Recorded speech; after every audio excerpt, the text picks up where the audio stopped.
I'm here. Can you hear me? Yes. Just get my video to work. There it is. Well, sorry about that. My Gmail account has shut down and decided not to function today. Must be a national holiday in some foreign place. We knew that wasn't like you. You typically are here 15, 10 minutes early, so. Yeah, well, I was working on it for that length, but yeah. So I have a couple of notes here. I don't know how we are doing on attendance. You have a quorum. Oh, we do? Okay, because Matt was going to be a little late and Betsy was unable So at to 5. be here, so. All right, so we have a quorum. Let's go ahead and get started. Good morning. This is the meeting of the Legislative and Human Resources Committee of the Board of Commissioners. We are meeting by a virtual format, and if you would go ahead and introduce that format for us, Wayman, that would be great. Sure.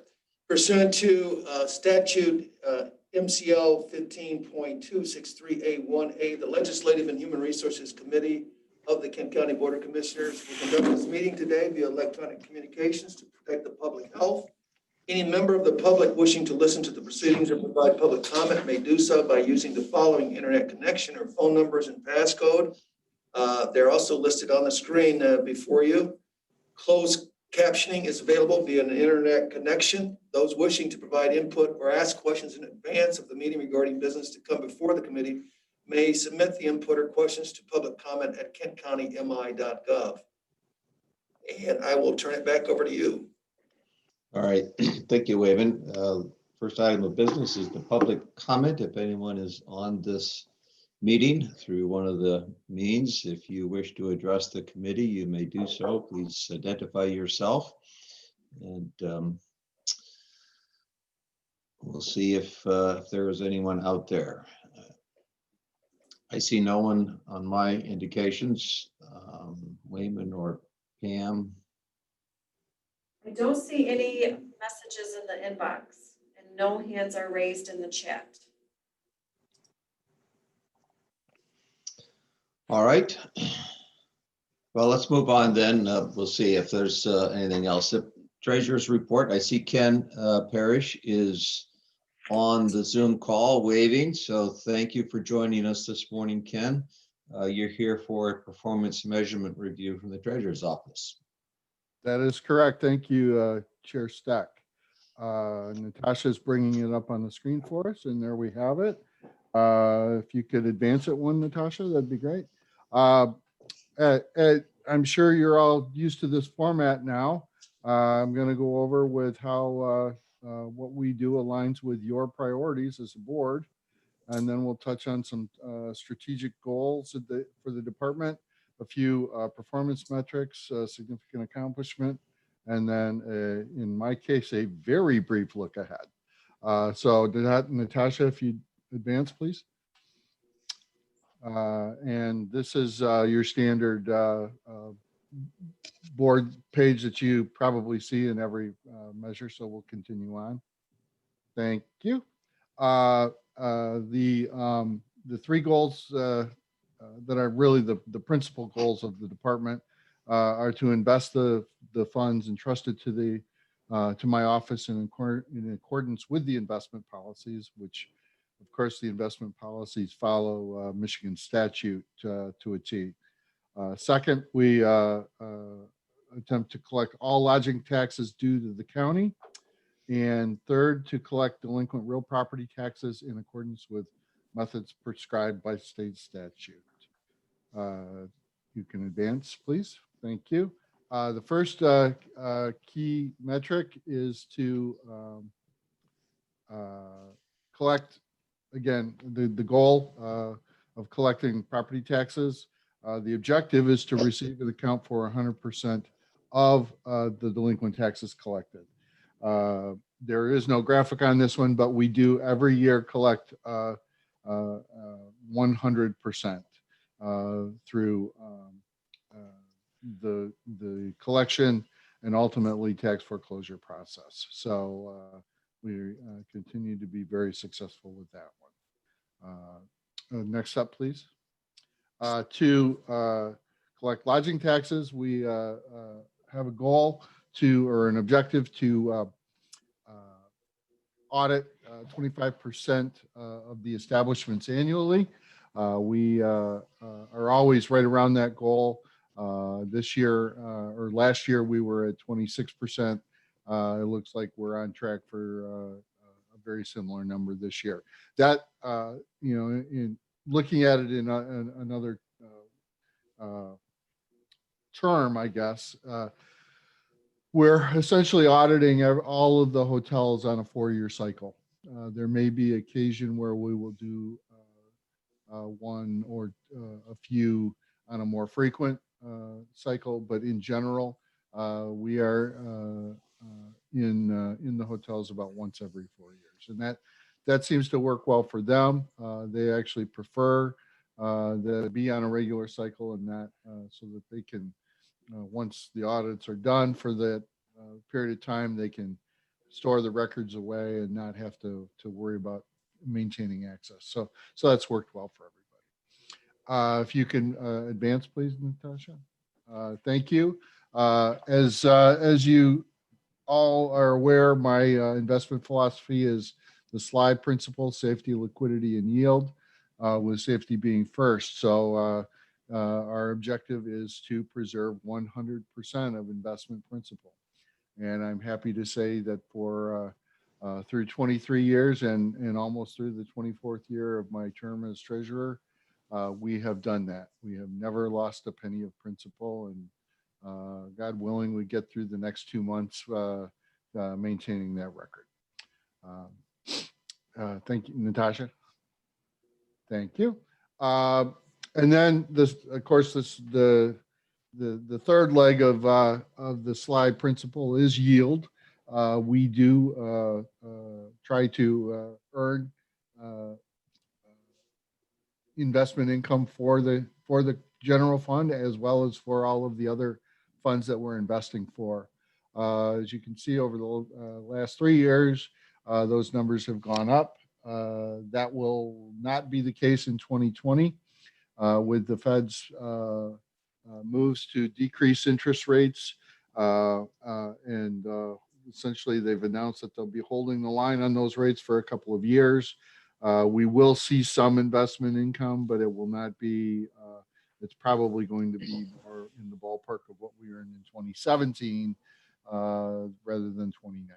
So it's my guess to be somewhere around $1 million for the general fund. Next. And finally, I have been talking for a very long time about having the ability to offer payment of delinquent property taxes over the internet or in person using debit or credit cards. I'm pleased to say that by the end of this year, that will be functional. We are within days of going live of that program, and that will be done so at no additional cost to the county. There is a service charge that is added for that service, so that we will collect every penny of tax that we're supposed to collect, and it will go where it's supposed to go. So I'm thrilled that we've finally been able to work through all of the security issues, which were really the prime holdup for us for the last several years, and we will be live with that service before the end of the year. So that's our big accomplishment for the year. And finally, Natasha, thank you. A look ahead. Well, in 65 days, I will be walking out of the building for the last time as county treasurer. And so I really can't tell you a whole lot about what's going to happen next year. I certainly wish the best of luck to the new treasurer, whether it be him or her, and offer my services as best I can to help them, available for questions, comments, concerns, etc. But I just want to say it's been a pleasure for me to present to you over the years, and I'm quite confident that whoever is elected will do a fine job. The staff is very well prepared to train a new boss, as they did me, and I think they're all excited about the possibilities going forward. So with that, I'll be happy to answer any questions anybody has. Thank you, Ken. Commissioners, any comments or questions from commissioners? Commissioner Bonk, I don't see you here, but you have your hand up.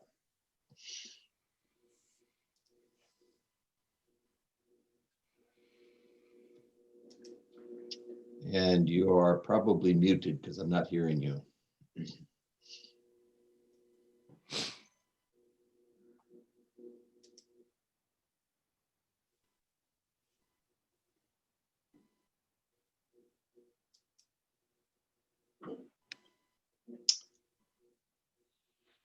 Well, while Ted figures that one out, any other commissioners?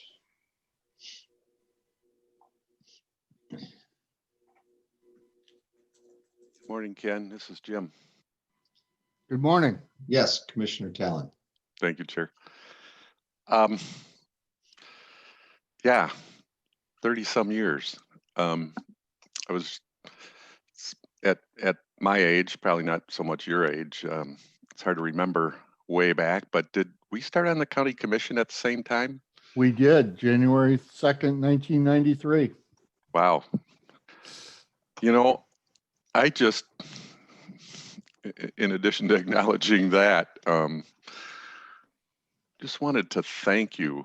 The thing that's really impressed me about the work that you've done, and that I hope whoever the next treasurer is continues in your footsteps, is in going the extra mile with citizens of this county to find ways to enable them to pay what's owed in property taxes. Not every county does that. Not every treasurer does that, has done that. And I really want to commend you for, and I know it's not all you, but it does start at the top with the work that your department has done to really help people who want to pay those taxes, but probably aren't able to for a variety of reasons. So thank you for that. Thank you, Commissioner. I really appreciate that. And you're absolutely right. It's not all me. It's maybe 1% me. But I have a fabulous staff who works very hard, who care about our taxpayers and want to do right by them as best we can. So thank you for recognizing that, and I appreciate that. Thank you, Commissioner Talon. Commissioner Skaggs.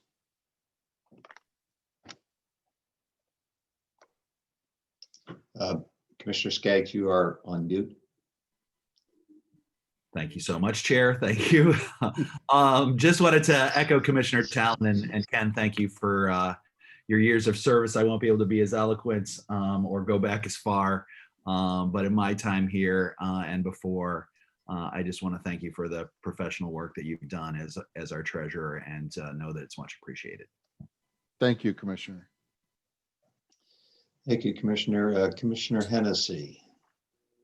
Ken, I'd like to thank you for the work that you and your office does in helping the individual. Many times I've referred people to work with you, and it's really been nice to know that they can get that personal attention and their questions answered.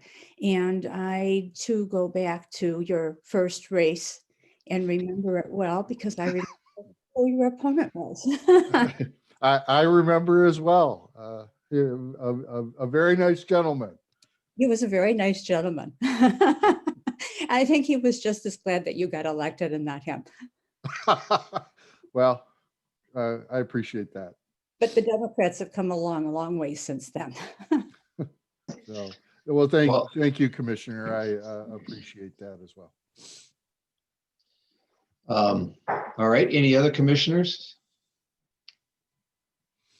No comments on whether the Democrats have come a long way. We can do that later.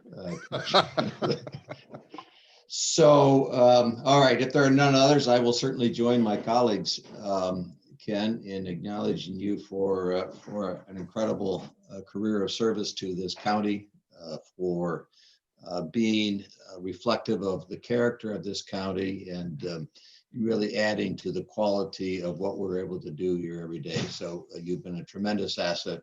You will be missed. And this is likely the last time we'll hear you before this committee. So I want to continue to express that gratitude and wish you the very best. I'm sure we'll have more opportunities to say that to you, but didn't want to lose this opportunity to say it as well. Thank you, Commissioner. I appreciate that. All right. If there are no other comments or questions, we'll move to the next item, which is the performance measurements review from Fiscal Services. And Jeff is on the call. I see Jeff Dodd, if you would go ahead and take over there we go. Thank you. Sure. Good morning. Thank you, Chair Stack. Unlike Ken, who had his last performance measurement, this will be my first one for Kent County.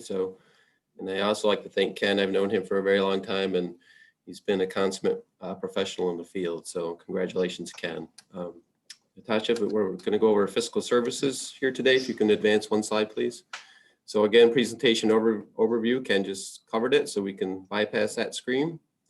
The mission statement for Fiscal Services, you can see here, is to provide an effective, cost-effective financial management system that facilitates sound financial planning and reporting while safeguarding the county's assets from loss, and to provide support services to other counties' departments.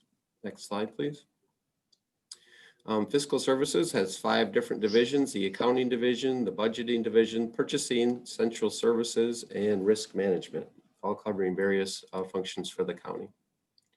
Next slide. Should look familiar. This is your performance dashboard with your strategic alignment goals. So, next slide. Fiscal Services has 9 department strategic goals. Number 1 is to prepare the comprehensive annual financial report within the state of Michigan mandated timeframes. Goal 2, provide accurate and timely vendor payments. Goal number 3 is prepare and maintain the operating and capital improvement budgets. Goal number 4 is provide a cost-effective document management services to support county operations. Goal number 5, effective and efficient preventative maintenance programs for our fleet. Next slide. Goal 6 is efficient payroll processing, meeting federal, state, and local guidelines. Goal 7, effective and efficient purchasing processes.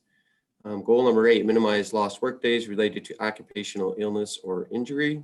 And goal number 9, reduce frequency and severity of insurance claims. So a lot of goals, but we have a lot of functions in our department. Next slide. So here we'll just go through a few of our goals and objectives and metrics. There's more in the full plan, but I thought I'd pick a few of the highlights today. So strategic plan goal number 1 is coordinate the comprehensive annual financial report, otherwise known as the CAFR. I'm happy to report it was 100% remote this year due to COVID, which was the first time ever. It was also the first time ever with no reportable comments. So I want to commend staff here and our auditors for doing everything online and remote, and no reportable comments. So that was a great year for our audit. Next slide. Goal number 2 is provide accurate and timely vendor payments. You can see here, if I can read it, about 98.29% of vendor payments are issued without error. And you can see the number of AP invoices processed throughout the year, about 57,000 in 2019. The 2020 numbers are blank here. We'll fill those in after the year closes out. Next slide. Goal number 2, prepare and maintain an operating and capital budget. As you guys well know, the budget's annually adopted in November. It utilizes, and it has since the CVTRS revenue, its County Village Township Revenue Sharing Program has been put in place, I think, since 2012, and the county has received 100% of the available revenues on that program since its inception. We're fully in compliance with the new Public Act 202, which looks at our pension and OPEB liabilities, and we've always met the minimum standards test. We try to build in some budget flexibility, and we have an extensive capital improvement plan. Next slide. The next goal is cost-effective document management services to support county operations. This is our central services function. The objective is for 98% of print jobs completed by the requested due date. And you can see we hit that goal, or we're a little bit above it actually. And there was 2,211 county print jobs processed in 2019. Next slide. The next goal is effective preventative maintenance programs. And the goal is for 100% of county vehicles maintained according to manufacturer specs. You see, we're a little bit below that goal at 95%. I believe the new fleet facility will help improve that metric. And then on the left, you can see the number of vehicles that have been increased in our fleet over the years, and they've gone up substantially. So significantly more vehicles and equipment to maintain by fleet services. So that new garage that's been approved will be a huge benefit to that department. Next slide. This goal is to provide accurate payroll information while meeting federal, state, and local reporting requirements. And the objective is for 99.9% of payroll payments issued without errors. And you can see we're at 99.27%. So, or I'm sorry, 99.9%. So we're meeting that objective. Next slide. So this goal is to implement purchasing process improvements and fulfillment of the purchasing mission. And one of their big missions is to encourage participation in county business opportunities. And that department's done a lot of work with streamlining the registration process for vendors, made it extremely easy for them to use our systems. You can see the total number of purchase orders, revisions, credit card transactions, et cetera, on the left. And then the total number of solicitations total, all right, on the right side, 232 total in 2019. So it does vary year to year depending on what's going on, but it's a very busy department, and I think they've done a good job getting more opportunities to our local vendors. Next slide. So this goal is to implement programs designed to reduce lost work days due to occupational illness or injury. You can see the workers' medical claims there on the left. We're trending a little bit lower than the last few years so far in 2020. On the right, it's the workers' comp lost work days. 2019 was a spike, 2020 is back down, and in 19 they had some injuries that took a little longer to fully recoup from. So some of those employees had some additional lost work days that were atypical for our normal year. So 2020 is trending lower by quite a bit so far. Next slide. This goal is to reduce the frequency and severity of claims. And this objective is to minimize workers' comp and physical damage claims. So I threw up a few graphs there on some of the claims we've paid. So upper left is auto physical damage claims. Upper right is workers' comp medical claims. 2020 has been a good year so far. Auto physical damage claims in the lower left, also lower this year. And then the average cost of the general liability claims in the lower right. So overall, it's been a pretty decent year for 2020 for workers' comp and physical damage claims. Next slide. So some significant accomplishments. Again, we completed the CAFR on time with 0 findings, all remote. Our department, along with many other departments around the county, were charged with keeping track and distributing over 114 million in CARES funding, which has been a monumental task, not just for our department, but for our legal team, the health department, obviously KCCA, and many other departments working with that. We again maintain our AAA bond rating. 2021 budget process was fully completed remotely, and it's scheduled for the public hearing coming up on the 5th. And then I just listed some of the COVID-19 response programs that have come out of our department, along with others. Again, the PPE program, very successful. Central Services was instrumental in making labels and signage for our buildings. The small business grant program, we process all those checks here through the county. The nonprofit grants, local units of government grants, and then various other programs for COVID-19. Next slide. Looking ahead, we still need to decide on our financial management system upgrade. I'm anticipating a decision on that in 2021. Obviously, as I spoke of before, we have our new fleet facilities project. And then we also want to maximize our EFT versus paper check processing for vendors, and then increase additional payroll processing efficiencies. Just some of the things we're going to be working on. And I believe that was the last slide, and I'd be happy to answer any questions. Thank you, Jeff. Commissioners, any questions, comments? I see Commissioner Ponstein has his hand up. Thank you, Chair Stack. Jeff, you had highlighted the repairs of our vehicles and the upkeep and the maintenance. What's the average life of vehicles do we have? I don't have that. Cal is on the line. He may have that answer. It's going to obviously vary by vehicle type. Cal, are you there? I don't know if you have that answer in front of you. Otherwise, we could get that back to you. Good morning, Commissioners. Cal Branks. It varies by type of vehicle, but probably about 3 to 5 years on our typical vehicle. We have a policy that we run vehicles by the mileage, and then we inspect them from that. And so, yeah, about 3 to 5 years. Some vehicles maybe a little longer. Thank you.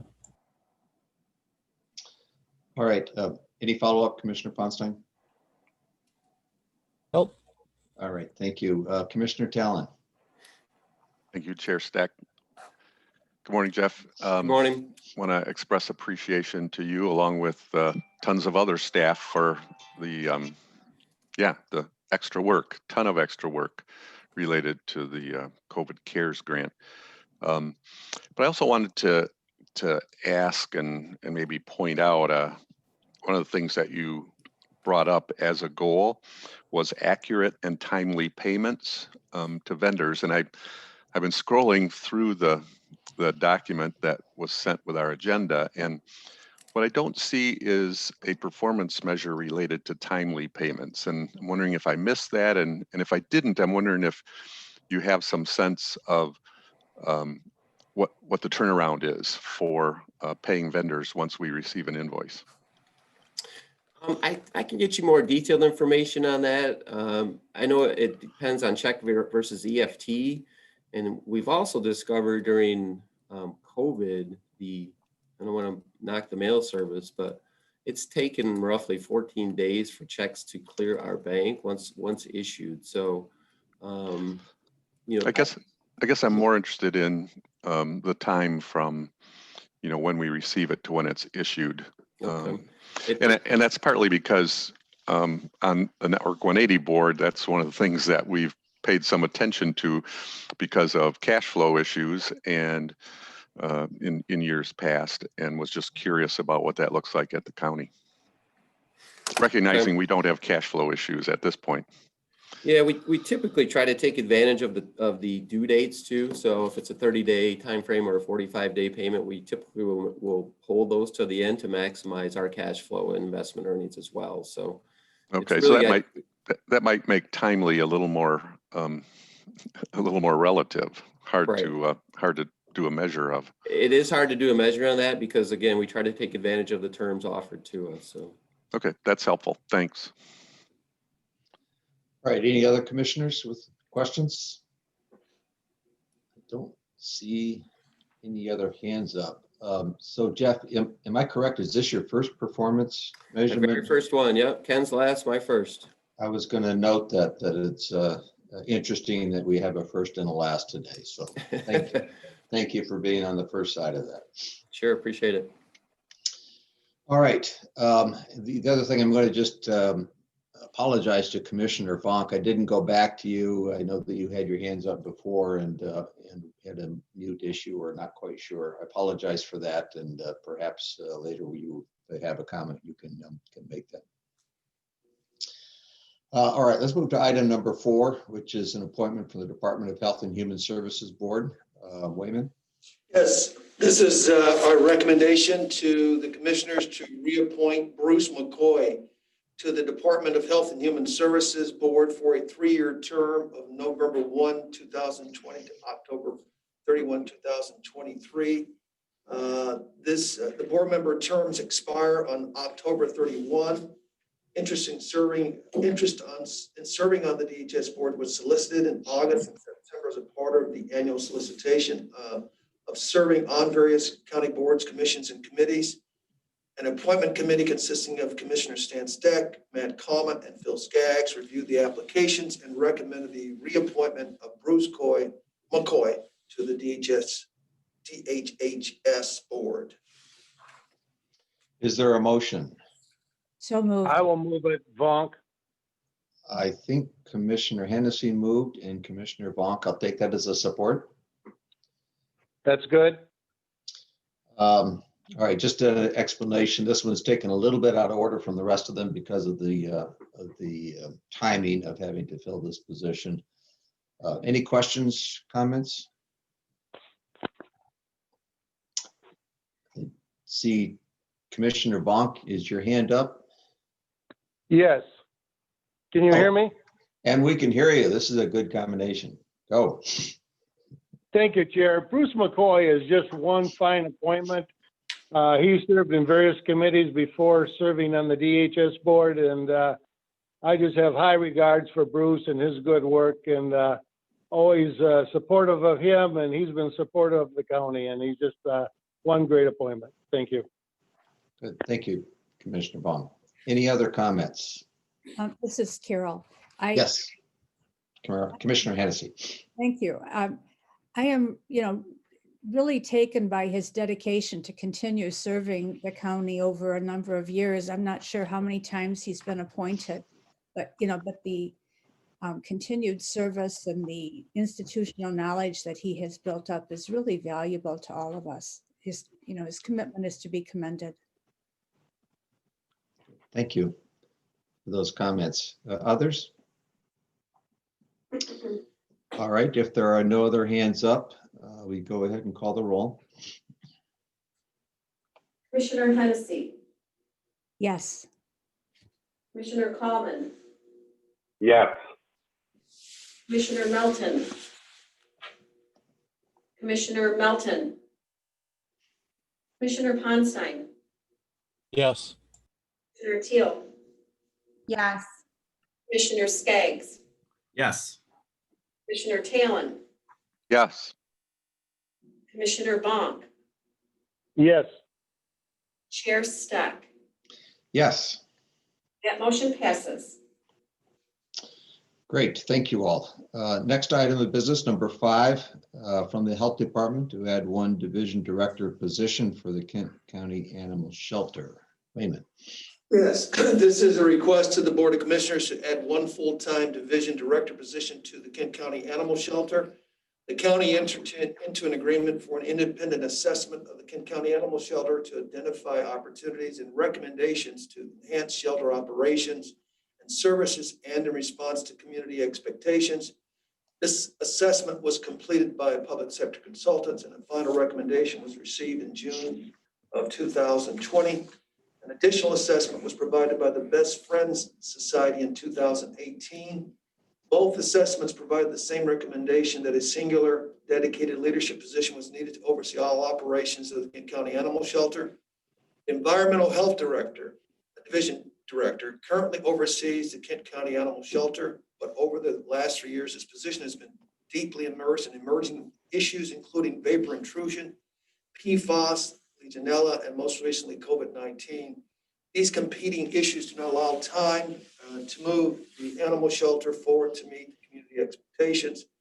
With the addition of a full-time dedicated division director, the animal shelter will be able to move forward with plans to address the expectations that have been voiced by the community, including increasing live release rates, implementing a formal volunteer program, forming community partnerships, evaluating a fundraising campaign, and engaging in a strategic planning process. The annual cost of salary and benefits for the position is $134,764. The costs have been included in the health funds, health department's 2020 budget recommendation. Thank you. Is there a motion to approve that resolution? So moved. Support by Ponstein. Was that you, Commissioner Hennessy, that moved? Yes, it was. All right. Commissioner Hennessy moved, supported by Commissioner Ponstein. Is there discussion, comments?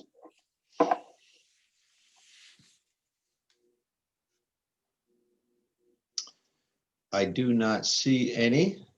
So we will go ahead and call the roll on that one. Pam, if you would, please.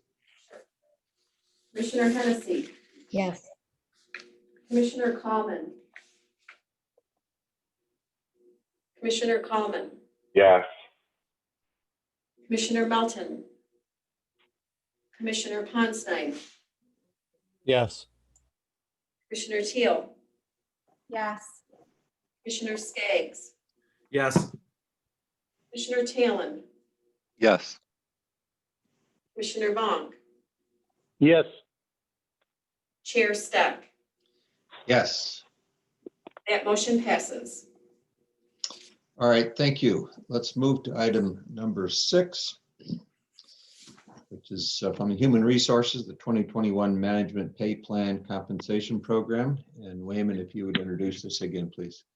Sure. This is a recommendation to the Board of Commissioners to improve management pay plan, pay range, step, and wage increase effective December 28, 2020. Approximately 279 county clerical, professional, and management positions are covered under the management pay plan pay structure. As authorized by the Board of Commissioners, the management pay plan administrative process provides for periodic review and adjustment of the pay structure for MPP positions. Human Resources is recommending that the MPP pay structure increase by 2.5% to maintain alignment with the market and to maintain internal equity with several union groups, which have negotiated a 2.5% wage increase for 2021. All employees who meet performance expectations will receive a 2.5% wage increase plus any applicable step increase. The wage increases are effective with the applicable pay period that contains January 1, 2020. Move approval, Talon. Thank you, Commissioner Talon moved approval of that resolution. Is there support? Support, Coleman. Support from Commissioner Coleman. I see Amy Ralston is on the call in case she has anything to add to that, or there are questions for her. Nothing Commissioner to Talon. add. Nothing to add yet. Okay. Commissioner Talon, I think your hand was up first. Thank you, Chair Steck. I see that we have one labor contract that we're bumping up to the 2.5, and I know this might be jumping ahead, but it's the context of this 2.5 for management employees that I'm wondering if there are still any labor contracts that are below that 2.5%. There are 2 labor contracts that are below the 2.5%. The other 7 are at the 2.5%. The 2 that are below 2.5%, we offered them that there was actually a wage reopener this year for those 2. We offered them the option for a 2.5% increase in 2021 if they would accept a wage reopener in 2022. They rejected our offer, so what they'll get is 2% in 2021 and 2% in 2022 instead of the other 7, which will get 2.5% in 2021 and be subject to a wage reopener in 2022. Thank you very much. All right, thank you, Commissioner. Commissioner Hennessy. I just wanted to double check the last date on this resolution. It says January 1st, 2020. The actual effective date of the change would be, I believe it's December 28th. That would be the first day of the pay period that includes January 1. So if it does say January 1, then that's a clerical oversight. 2021, right? Should be 2021. Which will correct. Okay, thank you. Okay, are there any other hands up or questions? Yes, Commissioner Bonk.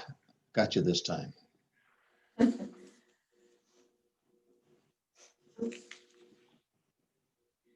But you'll have to unmute. There we go. Thank you, Chair Stick. Amy, it was, I think a couple pay periods ago that there were a couple contracts ago that we talked about pay compression, and we had so much problem with the management pay plan versus the other union folks. Has that totally been taken care of now? Yes, and the commitment to continue to offer consistent pay increases for management is what we're offering to unions, as well as the step process, which parallels what's in place in union contracts, will help to maintain that internal equity between our management and our union groups. Thank you very much. Appreciate that. Thank you, Commissioner. Any other comments or questions? I don't see any others. I don't see any other hands up. So, Pam, would you go ahead and do the roll then, please? Sure. Commissioner Hennessy, Yes. Commissioner Coleman, Yes. Commissioner Melton, Commissioner Ponstein, Yes. Commissioner Teal, Yes. Commissioner Skaggs, Yes. Commissioner Talon, Yes. Commissioner Bonk, Yes. Chair Steck, Yes. and that motion passes. Very good, thank you. Let's move to item number 7, which is also from Human Resources, amendment to the contract with the Teamsters State, County, and Municipal Workers Local 214. Wayman, would you introduce, please? Sure. This is a request to the Board of Commissioners to approve an amendment to the contract with Teamsters State, County, and Municipal Workers Local 214 to modify wage provisions for 2021 and 2022.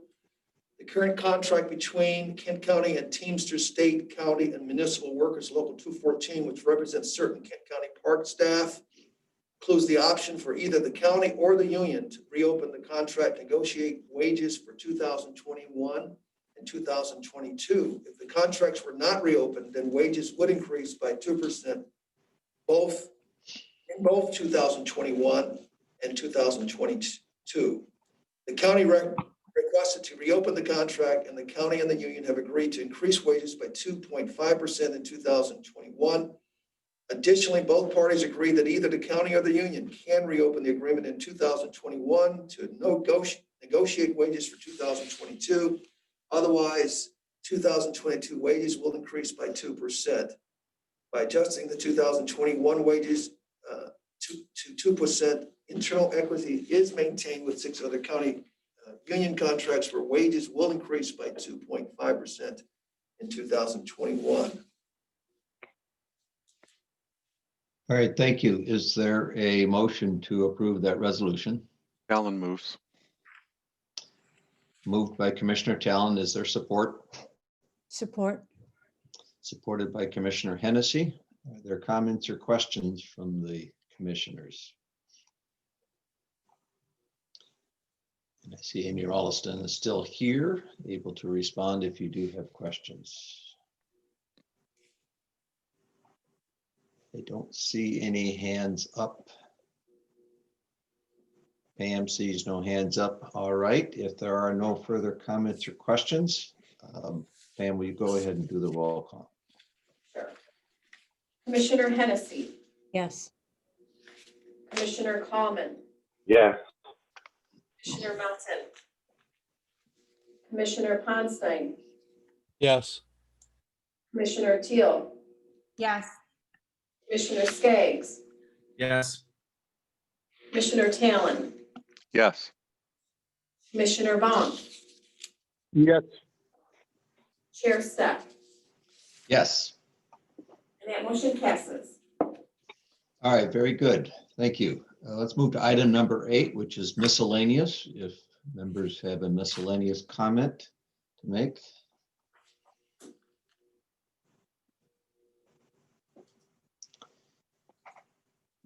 Uniquely quiet group this morning.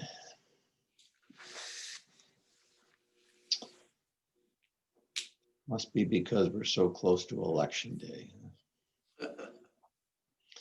All right, well, just one miscellaneous items, just to remind members of the interview team assignments. I know that our team has begun their work. I presume that the other teams are in the process of doing so, and asking you to keep on track because we want to get these back in and out by the end of the month of November, so we're able to tackle the last of the appointments in December. So with that, unless there is anything, oh, I'm sorry, I was going to go back to you, Commissioner Vaughn, because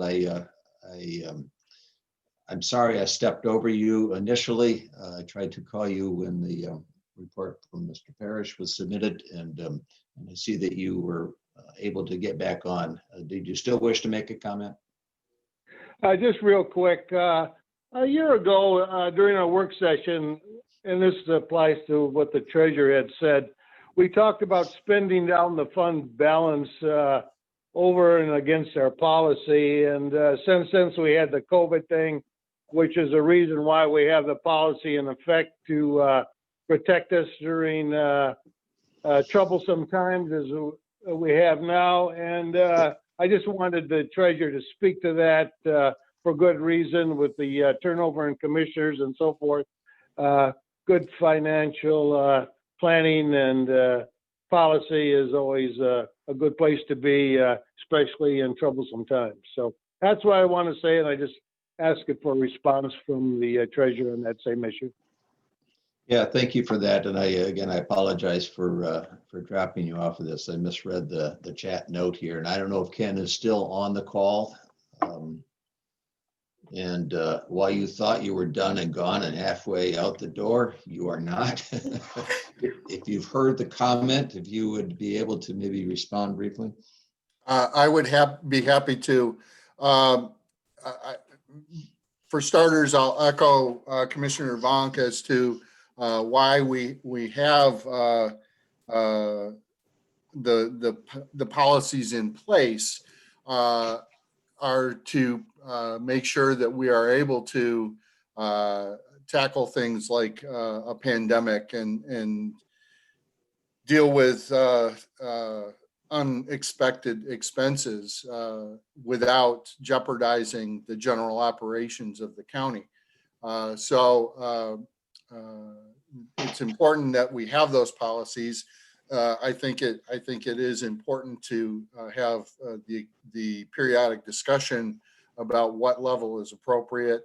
But I will always go back to pointing out that one aspect of county funding in Michigan now is that we don't receive our tax revenue until we are 2/3 the way through our fiscal year.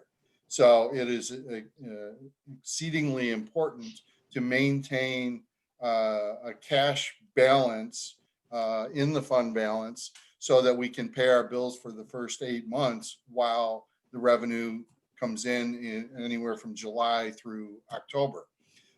So that's an important piece that we really don't want you to ever not be thinking about, so that we can continue to pay our bills on a timely basis, as Commissioner Talon was asking about with Jeff. So it's very important. From my kind of outside in look at how things have gone this year, we've certainly met all of our cash flow needs exceedingly well. Certainly having the CARES money come in was a help with that, as well as a help to all of the agencies that we've been able to help. So I think we as a county have weathered the pandemic financially quite well. And I appreciate all the extra work that Jeff and all of the others have done. Very good. Thank you for sticking around, Ken, Sure. and responding. I don't, Ted, Commissioner Bonk, you still have your hands up. I don't know if you had a follow-up. Yes, I just wanted to thank Ken for all his good work. One lame duck to another lame duck. I appreciate working with you over the last 20 years and echo of the other words that were said this morning about your fine operation of that department. Thank you. Thank you, Commissioner. I appreciate that. All right, thank you all. Unless there is something else, we will be adjourned until November 10, 2020 at 8:30 a.m. Thank you all. We are adjourned.